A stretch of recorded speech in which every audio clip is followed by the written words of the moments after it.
I need to read the uploaded RTF file first to understand the Inside Power framework completely before writing the script.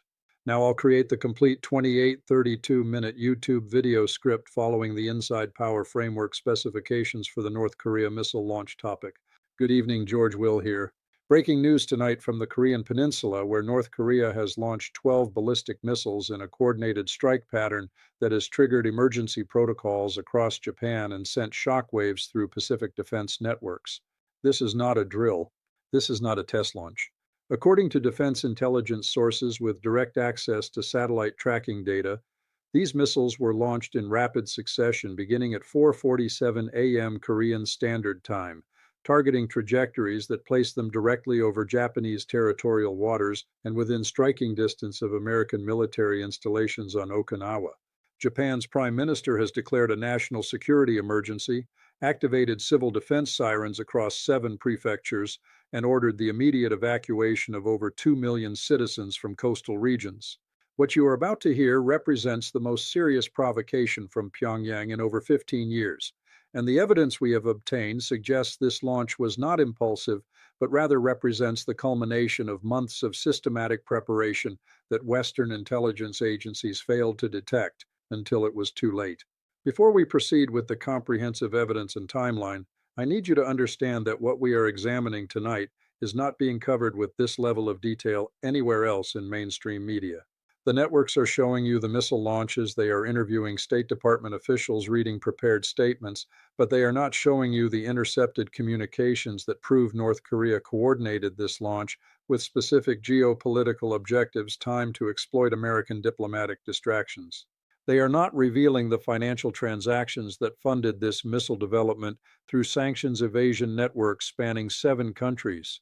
They are not explaining why Japanese defense systems detected these launches 47 seconds later than they should have, raising serious questions about either technological failure or deliberate intelligence suppression. If you want to understand not just what happened, but why it happened, who enabled it, and what comes next, you need to subscribe to this channel and activate notifications right now, because this story is developing rapidly and the next phase could occur within hours. Let us establish the foundation of evidence that supports everything we will examine tonight. This investigation rests on 5 independent streams of verification that collectively demonstrate the coordinated and premeditated nature of this missile launch sequence. First, we have satellite imagery from 3 separate commercial satellite operators, specifically Planet Labs, Maxar Technologies, and ImageSat International, all of which captured the launch events in real-time thermal imaging, showing the missile ignition signatures at precise timestamps that allow us to reconstruct the exact sequence. These are not government satellite images that could be classified or manipulated. These are commercial observations available to independent verification. Second, we have signals intelligence intercepts from the U.S. 7th Fleet's electronic warfare units operating in the Sea of Japan, which captured communications between North Korean military command centers, coordinating the launch sequence, providing confirmation that this was a unified operation under central command rather than multiple independent launches. Third, we have seismological data from the Comprehensive Nuclear Test Ban Treaty Organization's monitoring network, which recorded the ground vibrations from the missile motors at launch, allowing precise geolocation of each launch site and confirmation that multiple facilities were activated simultaneously. Fourth, we have flight tracking data from Japanese Self-Defense Force radar systems, Korean military monitoring stations, and American Aegis destroyers positioned throughout the region, all of which independently track the missile trajectories and confirm the terminal flight paths. Fifth, we have financial intelligence from Treasury Department analysts who have been monitoring North Korean sanctions evasion networks and can now connect specific fund transfers that occurred in September and October 2024 to procurement of components used in these exact missiles.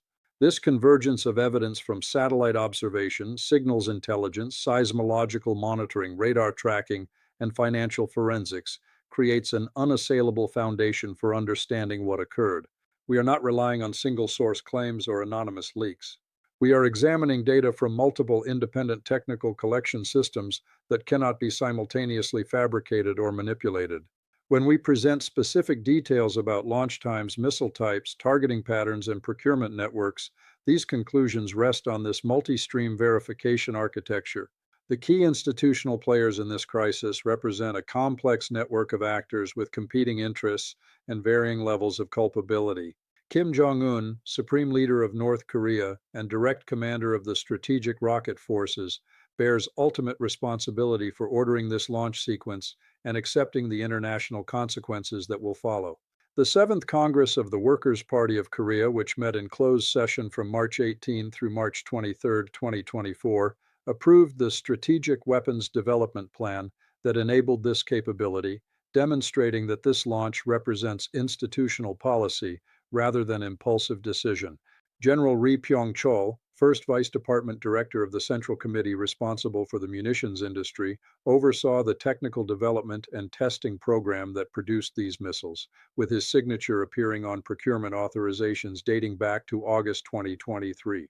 In Japan, Prime Minister Kishida Fumio declared the national emergency and activated defense protocols, but questions are emerging about why Japanese intelligence failed to detect the launch preparations despite having sophisticated surveillance capabilities focused specifically on North Korean missile sites. In the United States, Secretary of Defense Lloyd Austin convened an emergency session of the National Security Council at 3:15 p.m. Eastern Time yesterday, but sources within the Pentagon indicate that intelligence warnings about increased North Korean activity had been circulating for at least 3 weeks without triggering preventive diplomatic engagement. In South Korea, President Yoon Suk-yeol activated the Joint Chiefs of Staff Emergency Operations Center and placed the military on highest alert status, while simultaneously facing domestic political pressure regarding why South Korean intelligence also failed to provide adequate warning despite the country's existential stake in monitoring North Korean military activity. Now we move to comprehensive presentation of the evidence categories that establish the full scope and significance of this missile launch operation. The evidence divides into 7 major categories, each of which reveals distinct dimensions of North Korean planning, international response failures, and escalating regional security dynamics. The first evidence category concerns the technical characteristics and capabilities of the missiles themselves.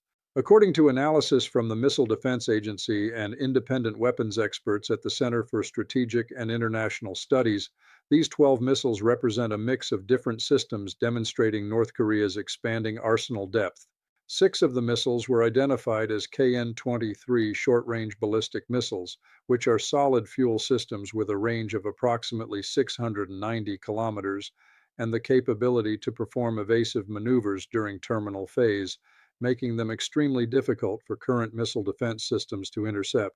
These missiles use a depressed trajectory that flies lower than traditional ballistic arcs, reducing the time available for detection and interception from approximately 7 minutes to less than 4 minutes. 3 of the missiles were KN-24 systems, which represent North Korean reverse engineering of Russian Iskander technology and demonstrate similar maneuvering capabilities with slightly extended range of approximately 400 kilometers, but with larger warhead capacity estimated at 500 kilograms compared to the KN-23's 300 kilogram payload. The remaining 3 missiles were identified as new variants not previously cataloged in Western intelligence databases, exhibiting flight characteristics suggesting possible submarine-launched ballistic missile technology adapted for ground-based mobile launchers, which, if confirmed, would represent a significant technological advancement that expands North Korean strike options and complicates defensive planning. The total estimated cost of manufacturing and deploying these 12 missiles, based on known component pricing and development expenses, reaches approximately $240 million, demonstrating that North Korea allocated substantial resources to this operation, despite ongoing economic sanctions and domestic hardship. The second evidence category examines the launch coordination and timing patterns that reveal deliberate strategic calculation. The 12 missiles were not launched simultaneously, but rather in a carefully orchestrated sequence, spanning exactly 47 minutes from first launch to final launch. The sequence began at 4:47 a.m. Korean Standard Time with the launch of 2 KN-23 missiles from the Sunan area near Pyongyang, followed at 4:53 a.m. by another pair of KN-23 missiles from the Wonsan region on the east coast, then at 5:02 a.m. by 2 KN-24 missiles from Tongchang-ri in the northwest, continuing with this pattern of paired launches from geographically distributed sites every 6 to 8 minutes until all 12 missiles were airborne. This launch pattern accomplishes multiple tactical objectives that demonstrate sophisticated military planning rather than impulsive provocation. First, the distributed launch sites force Japanese and American defensive systems to track threats from multiple directions simultaneously, dividing defensive resources and potentially overwhelming response capabilities. Second, the staggered timing creates continuous threat assessment demands that prevent defensive commanders from having a complete operational picture until the entire sequence concludes, by which time response options have narrowed. Third, the mixed missile types with different flight characteristics and capabilities require defensive systems to make rapid threat prioritization decisions without full information about which missiles pose the greatest danger to which potential targets. Fourth, the timing of the initial launch at 4:47 a.m. coincides precisely with the shift change at the U.S. Air Force's 613th Air Operations Center at Hickam Air Force Base in Hawaii, which provides air defense coordination for the Pacific region, suggesting North Korean intelligence services may have identified this routine operational vulnerability and exploited it to maximize confusion during the critical first minutes of the crisis. The third evidence category focuses on the financial networks and sanctions evasion mechanisms that enabled North Korea to fund this missile development despite international restrictions designed to prevent exactly this capability expansion. Treasury Department analysts tracking North Korean financial flows have identified a complex procurement network that moved approximately $180 million through shell companies, cryptocurrency exchanges, and foreign bank accounts between March 2023 and February 2025 to purchase the components necessary for the missile systems launched yesterday. The network operated through a series of front companies registered in Singapore, Hong Kong, and Malaysia that appeared on paper to be engaged in legitimate commercial activities, including machinery export, electronics trading, and logistics services.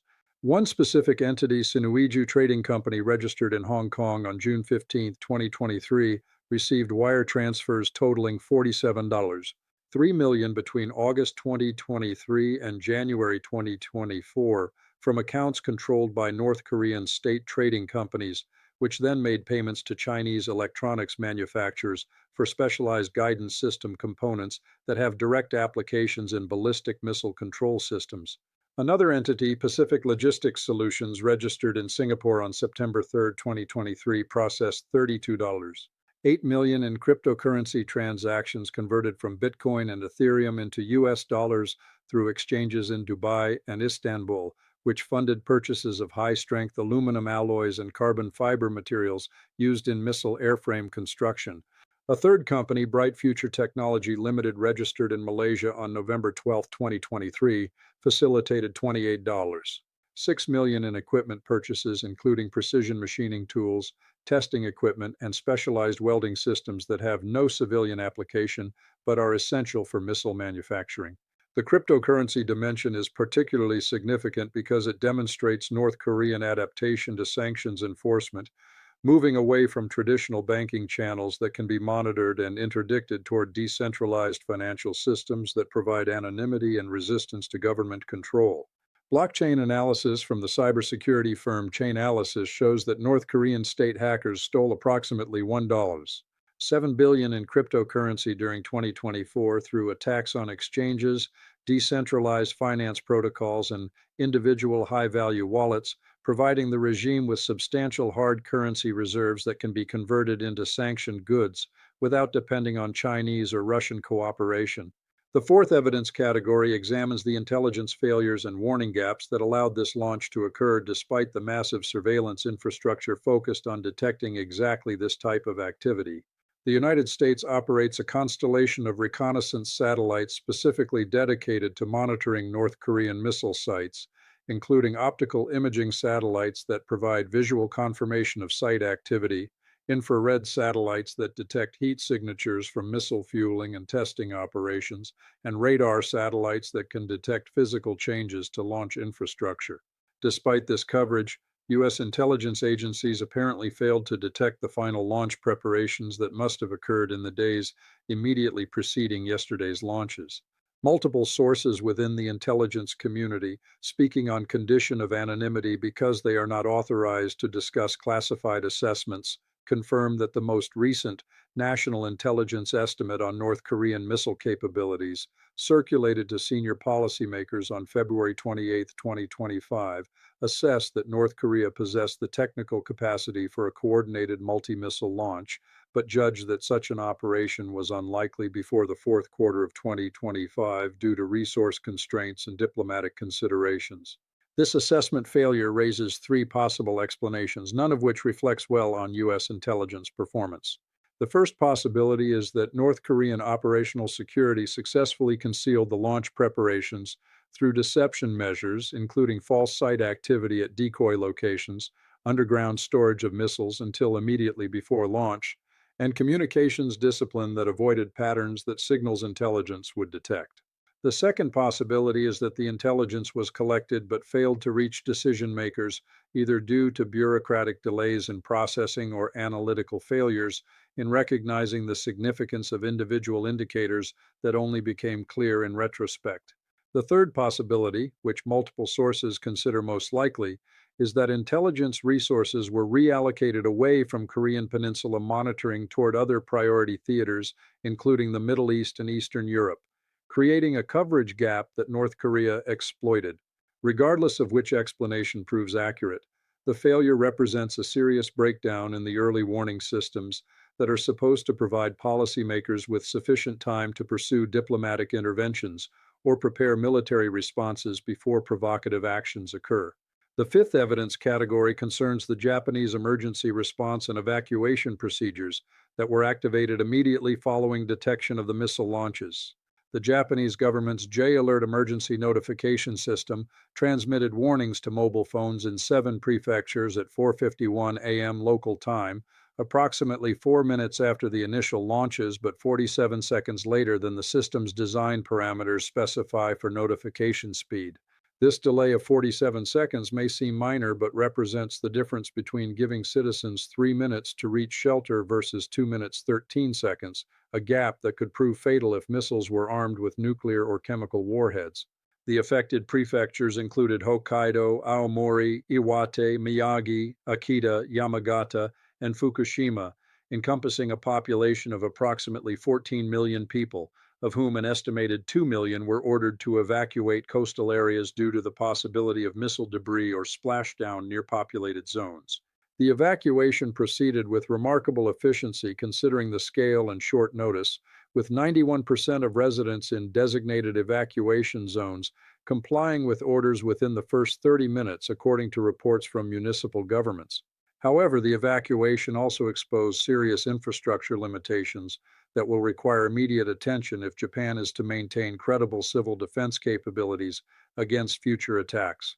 Multiple municipalities reported that designated shelters reached capacity within 20 minutes, forcing late arriving evacuees to be redirected to secondary facilities that were not equipped with proper supplies or communications equipment. 3 municipalities in Fukushima Prefecture reported that their shelter systems failed completely due to power outages, leaving approximately 40,000 residents without access to proper protection despite following evacuation orders.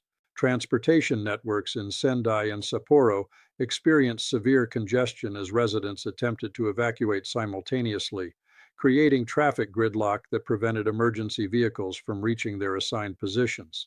The cumulative effect of these infrastructure gaps demonstrates that while Japan maintains sophisticated missile defense technology and warning systems, the civilian preparedness component has not received equivalent investment and would likely fail catastrophically in an actual attack scenario rather than this warning-only situation. The sixth evidence category examines the diplomatic context and geopolitical timing that suggests this launch was strategically calculated to exploit specific windows of American distraction and reduced regional deterrence presence. The timing coincides with 3 significant factors that collectively created what North Korean strategic planners may have assessed as an opportune moment for maximum impact provocation. First, the launch occurred during a period of reduced U.S. military presence in the region due to the temporary deployment of the aircraft carrier USS Carl Vinson and its strike group from their normal station in the Western Pacific to the Mediterranean Sea in response to escalating tensions involving Turkey and Greece. This deployment created a temporary gap in American naval air power that typically provides a visible deterrent presence that North Korea must account for in its calculations. Second, the launch timing coincides with the ongoing political transition in Washington following the recent confirmation of new cabinet secretaries, creating a window where policy coordination may be less efficient and decision-making processes may be slower as new officials establish working relationships and review existing strategies. Third, the launch follows by only 3 days a contentious summit meeting in Beijing between Chinese and American officials that reportedly broke down without agreement on trade and technology issues, potentially creating a moment where North Korea calculated that Chinese cooperation with American responses might be less forthcoming than during periods of better bilateral relations. The convergence of these three factors, American naval absence, administrative transition complications, and strained U.S. China relations, suggests that North Korean leadership conducted a sophisticated analysis of the strategic environment and identified this particular moment as offering maximum leverage for demonstrating capability while minimizing the risk of immediate military response. The seventh and final evidence category addresses the technical performance of defensive systems and the intercept success rates that reveal concerning gaps in the ability to defend against modern ballistic missile threats. Japan operates a layered missile defense architecture consisting of Patriot PAC-3 batteries that provide point defense of specific high-value targets, Aegis-equipped destroyers with SM-3 interceptors that can engage missiles in mid-course phase outside the atmosphere, and coordination with U.S. terminal high-altitude area defense systems deployed in the region. Despite this sophisticated infrastructure, none of the 12 missiles launched yesterday were intercepted, though Japanese defense officials stressed that no actual intercept attempts were made because the missiles were assessed to be following trajectories that would impact in ocean areas rather than threatening populated zones or critical facilities. This decision not to attempt interception raises important questions about rules of engagement and the political calculations that govern when defensive weapons are employed. From a technical standpoint, not attempting interception prevents revealing the defensive system's actual capabilities and limitations to North Korean intelligence, preserving operational security about success rates and engagement parameters. However, from a deterrence perspective, choosing not to demonstrate actual intercept capability may send a signal that Japan and the United States lack confidence in their defensive system's ability to successfully engage these particular missile types, potentially emboldening future North Korean provocations. The assessment that the missiles would impact in ocean areas rather than threatening land came from rapid trajectory analysis conducted in the first 90 seconds after launch detection, a calculation that depends entirely on the assumption that North Korean targeting was accurate and that the missiles would not experience guidance failures that might cause them to deviate from intended flight paths toward populated areas. The decision to rely on this assessment rather than attempt intercepts represents a calculated risk that accepted the possibility of catastrophic consequences if the trajectory analysis proved incorrect. Having examined these 7 evidence categories in detail, we must now reconstruct the precise timeline of events to demonstrate how this crisis unfolded hour by hour and reveal the decision points where different choices might have altered the outcome. The timeline begins not yesterday morning, but rather months earlier, as North Korean preparations created increasingly visible indicators that intelligence agencies should have detected and assessed. August 12, 2024, commercial satellite imagery from Planet Labs captures increased truck traffic at the Sohae Satellite Launching Station in northwestern North Korea, indicating possible renewed activity at a facility that had been dormant for approximately 14 months. August 19, 2024, South Korean intelligence officials briefed their American counterparts on signals intelligence suggesting North Korean military communications exercises were practicing coordination protocols for multi-site operations. August 27, 2024, Treasury Department sanctions specialists note a spike in cryptocurrency withdrawals from North Korean-controlled wallets, totaling approximately 68 million converted to US dollars through exchanges in Southeast Asia. September 4, 2024, Japanese Coast Guard reports unusual small vessel activity off the North Korean coast consistent with communications relay operations. September 15, 2024, commercial satellite imagery shows new construction at the Tongchang-ri missile facility, including what appears to be hardened shelters capable of concealing mobile missile launchers. September 23, 2024, signals intelligence intercepts from the National Security Agency detect North Korean military communications testing new encryption protocols.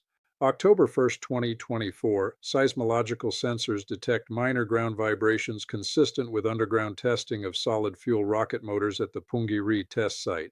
October 12, 2024, South Korean intelligence reports that North Korean missile units have been conducting nighttime training exercises with mobile launcher deployment drills.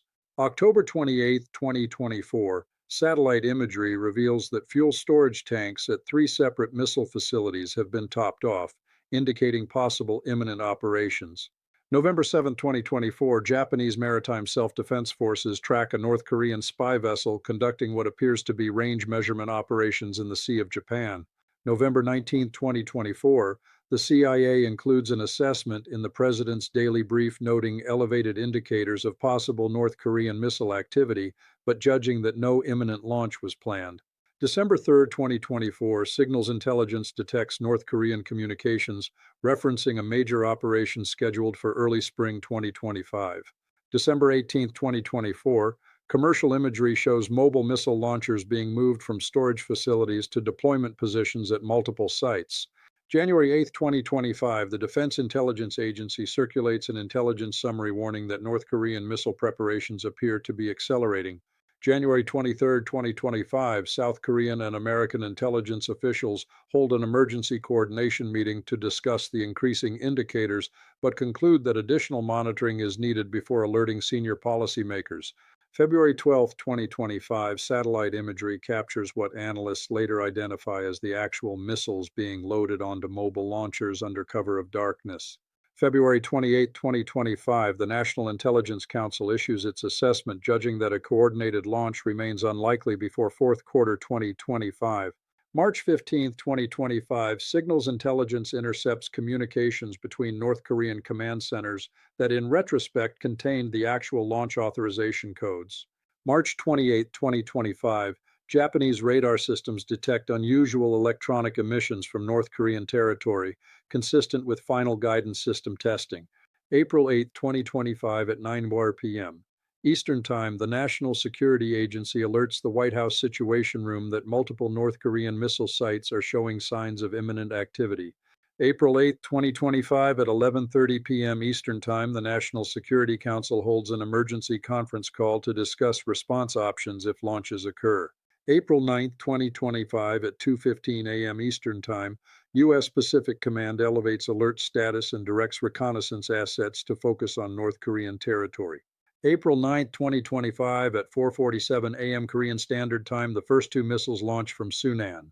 April 9, 2025 at 4:51 a.m. Korean Standard Time, Japanese alert systems activate and warnings transmit to mobile phones across 7 prefectures. April 9, 2025 at 4:53 a.m. Korean Standard Time, 2 more missiles launch from Wonsan.